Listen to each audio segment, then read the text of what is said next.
Morning students, I hope कि आपने अपने लास्ट क्लास में रहीम के दोहे में मैंने आपको जो समझाया था वो आपको समझ में आया। आज मैं 6th दोहे से स्टार्ट करूंगी। So let's begin. I request you all to take out your books and read along with मी।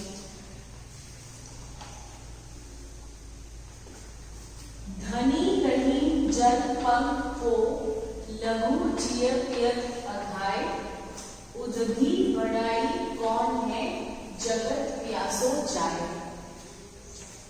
कवि का तात्पर्य यह है इस दोहे से, रहीम जी कहते हैं कि कीचड़ का जल बहुत धन्य है क्योंकि उसका जल पीकर छोटे मोटे कीड़े मकोड़े तक की प्यास बुझ जाती है।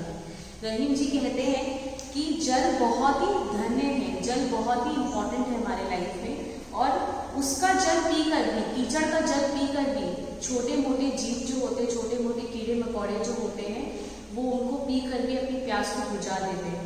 परंतु सागर के ऐसे विशाल जल संग्रह होने का क्या लाभ कि उसके पानी से भी किसी की प्यास नहीं बुझ सकती है। और उनका कहना यह है कि सागर एक ऐसा विशाल है, एक ऐसा विशाल जल है जिसका पानी पीने से भी किसी की प्यास नहीं बुझ सकती है। आपको यह ज्ञात होगा कि सागर का जल बहुत ही खारा होता है और उसे पिया नहीं जा सकता। इससे हमें यह सीख मिलती है इस दोहे से कि परोपकारी व्यक्ति ही महान होता है। आई रिपीट, परोपकारी ही व्यक्ति महान होता है। अब हम आते हैं अपने 7वें नंबर दोहे में। नाद रिझी तन देत मृग, नरधन हेत समेत, ते रही पशु से अधिक रिजेहु कछु न दे। कवि का तात्पर्य यह है कि दोहे की प्रथम पंक्ति यानी कि फर्स्ट लाइन में रहीम जी कहते हैं कि मृग मधुर तान पर मोहित होकर शिकारी के हाथों में स्वयं को सौंप देता है। मृग यानी कि हिरन क्या करता है, जब वह शिकारी कोई मधुर ध्वनि बजाता है, मधुर तान बजाता है, तो वह क्या करता है, अपने हाथों में उसको सौंप देता है, वह उसके करीब जाता है और शिकारी अपना शिकार कर लेता है। और मनुष्य भी किसी कला पर मुग्ध होकर उसे धन देता है। और मनुष्य भी क्या करता है, हम किसी कला पे, हम किसी भी चीज पे आकर्षित होते हैं तो उस पर हम क्या करते हैं, उस सामान को हम खरीद लेते हैं, उस वस्तु को हम खरीद लेते हैं अपना धन देके। उसी तरह कवि कहते हैं मनुष्य भी किसी की कला पर मुग्ध होकर उसे धन दे देता है। और अगली पंक्ति में वह कहते हैं कि जो व्यक्ति किसी की कला पर मुग्ध होकर भी और रीझ कर भी यानी कि अच्छा फील कर भी उसे कुछ नहीं देता है, वह पशु से भी हीन है, यानी वह पशु से भी बेकार व्यक्ति है। तो इस दोहे से हमें यह सीख मिलती है कि कला से प्रभावित होने पर हमें दान करना चाहिए, और अगर हम दान नहीं कर सकते तो हमें उसकी प्रशंसा जरूर करनी चाहिए, प्रशंसा अवश्य करनी चाहिए। तो इसका अर्थ यही है कि हम अच्छी चीजों को देकर अपना धन दे देते हैं मनुष्य, लेकिन कुछ व्यक्ति ऐसे भी होते हैं कि मन मुग्ध होकर भी कुछ नहीं देता है। तो वहां पे हमें क्या करना चाहिए, हम अगर कुछ नहीं दे सकते, अगर हमारे पास पैसे अधिक नहीं है कि हम दान नहीं दे सकते या पैसे नहीं दे सकते उसकी चीज पर मुग्ध होकर, तो एटलीस्ट हमें उसे प्रशंसा करनी चाहिए। अब हम आते हैं अपने 8वें नंबर दोहे पे। बिगड़ी बात बने नहीं, लाख करो किन कोय, रहीमन फाटे दूध को मथेरा माखन होए। कवि का तात्पर्य इस दोहे से यह है कि रहीम जी कहते हैं जिस प्रकार फटे दूध को मथने से मक्खन नहीं निकलता, उसी प्रकार यदि कोई बात बिगड़ जाए तो वह वापस नहीं बनती है।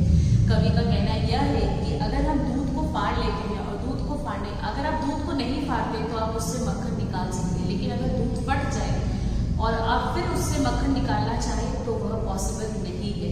फटी हुई दूध से हम कभी भी मक्खन नहीं बना सकते। उसी तरह कवि का कहना यह है कि अगर कभी किसी का मन फट जाता है या कभी किसी का मन में आप बहुत उसे चोट पहुंचाते हैं, तब वह बात वापस नहीं बन सकती, मतलब बिगड़ी बात वापस नहीं बन सकती। तो इससे हमें यह सीख मिलती है कि हमें कोशिश यह करना चाहिए कि हमें बात को बिगड़ने का मौका ही नहीं देना चाहिए। इस हद तक हमें कभी जाना ही नहीं चाहिए कि बात बिगड़ जाए। अपने अंदर हमें कंट्रोल लाना चाहिए कि बात बिगड़ने के लिए हमें किसी को भी मौका नहीं देना। अब हमारा नॉवल नंबर 2 है रहीमन देखी बड़े को लघु न लीजिए डारी, जहां काम आवे सुई कहां करे तलवारी। कवि का तात्पर्य इस दोहे से यह है कि रहीम कहते हैं कि जहां पर सुई का काम होता है वहां तलवार की आवश्यकता नहीं होती है, इसलिए बड़ों की तुलना में छोटी चीजों की उपेक्षा यानी कि अवहेलना नहीं करनी चाहिए। रहीम का कहना सिर्फ यही है कि जहां काम हमारा छोटी चीजों से हो जाता है वहां पे हमें बड़ी चीज की आवश्यकता नहीं होती है। हर छोटी बड़ी चीजों का अपना एक महत्व होता है, हमें उसकी तुलना कभी नहीं करनी चाहिए। तो इससे हमें यही सीख मिलती है कि बड़ी छोटी चीजों की अपनी एक महत्व होती है। अब हम बोलते हैं अपने 10वें नंबर दोहे पे रहीमन निज संपत्ति बिना को न विपत्ति सहाय, बिनु पानी ज्यों जलज को नाही रवि सके बचाए। इससे रहीम जी यह कहना चाहते हैं कि जैसे बिना पानी के कमल को सूरज से सूखने से कोई नहीं बचा सकता, उसी प्रकार विपत्ति में अपनी संपत्ति नहीं होने पर भी कोई सहायता नहीं करता। मतलब उनका कहना यह है कि पानी जब बिना पानी में कमल खिलता है और वह सूरज से सूखने में नहीं बच सकता, उसी तरह जब हमारी जिंदगी में या हमारे समय खराब चलती है तब हमें अपना संपत्ति को बचा कर रखना चाहिए। अगर हम अपनी संपत्ति को नहीं बचाते तब हमें कोई सहारा नहीं देता। तो इससे हमें यही सीख मिलती है कि मनुष्य को निजी संपत्ति का संचय करना चाहिए यानी कि बचत करना चाहिए, ताकि वह आपके बुरे समय पर आपके काम आ सके। और मुसीबत में वही, क्योंकि हमें अगर हम बचत करेंगे तो मुसीबत में हमें वही सहारा देगा। बड़े बुजुर्ग भी हमें यह कहते हैं कि हमें बचत कर चलना चाहिए, क्योंकि अगर हम बचत करके चलेंगे तो आने वाला समय अगर हमारा खराब भी होता है तो हमें किसी के आगे हाथ फैलाने की जरूरत नहीं पड़ती है, हम अपनी सहायता खुद कर सकते हैं। अब हम अपने लास्ट दोहे पे जाते हैं। रहीमन पानी राखिए बिनु पानी सब सुन, पानी गए न उभरे मोती मानुष चुन। कवि का इस दोहे से यह तात्पर्य है कि रहीम कहते हैं कि जीवन में पानी के बिना सब कुछ बेकार है, इसे बना कर रखना चाहिए। कवि कहते हैं कि पानी के बिना इस जिंदगी में कुछ नहीं है, इसीलिए हमें उसे देखकर इस्तेमाल करना चाहिए, बना कर रखना चाहिए। पानी के बिना सभी व्यर्थ होते हैं, मतलब सभी बेकार होते हैं, फिर चाहे वह मनुष्य हो या कोई और। ऐसा जरूरी नहीं कि सिर्फ पानी की आवश्यकता मनुष्य को ही है, इस दुनिया में हर जीव व्यक्ति को, हर जीव चीज को पानी की आवश्यकता होती है। मोती के संदर्भ में जल का अर्थ चमक या आग, इसके बिना मोती का कोई मूल्य नहीं होता है। अगर हम मोती को देखेंगे तो मोती का जल से यह तात्पर्य है कि उसकी चमक और उसकी आग मतलब उसकी अच्छी, मतलब उसका दिखावा बिना चमक के नहीं होता, तो इसके बिना मोती का कोई मूल्य नहीं होता। मनुष्य के संदर्भ में पानी का अर्थ मान सम्मान या प्रतिष्ठा है, क्योंकि अगर मनुष्य का पानी अर्थात सम्मान समाप्त हो जाए तो उसका जीवन व्यर्थ है। मनुष्य अगर बार बार अपमानित हो तो उसे लगता है कि उसका जीवन व्यर्थ है। तो मनुष्य के जीवन में जैसे पानी का बहुत महत्व है, उसी तरह उसका मान सम्मान का भी बहुत महत्व है। चून के संदर्भ में पानी का अर्थ अस्तित्व या जल से है। पानी के बिना आटा नहीं गूंथा जा सकता, वह खाने के उपयोग में लाया नहीं जा सकता। पानी के बिना क्या आप आटा को गूंथ सकते हैं? और अगर आप आटा नहीं गूंथेंगे तो आप रोटी नहीं बना सकेंगे।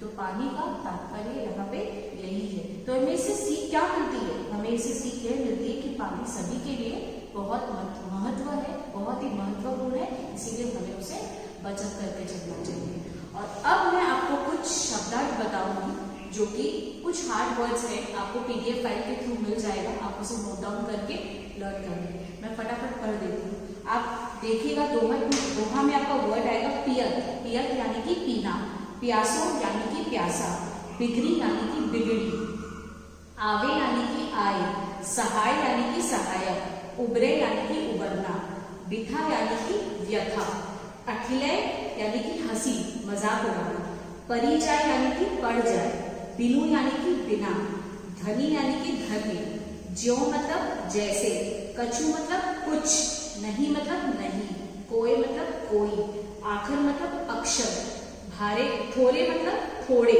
होय मतलब होना, माखन मतलब मक्खन, तरवारी मतलब तलवार, सींचिबो मतलब सींचना, मूलही मतलब मूल जड़ को।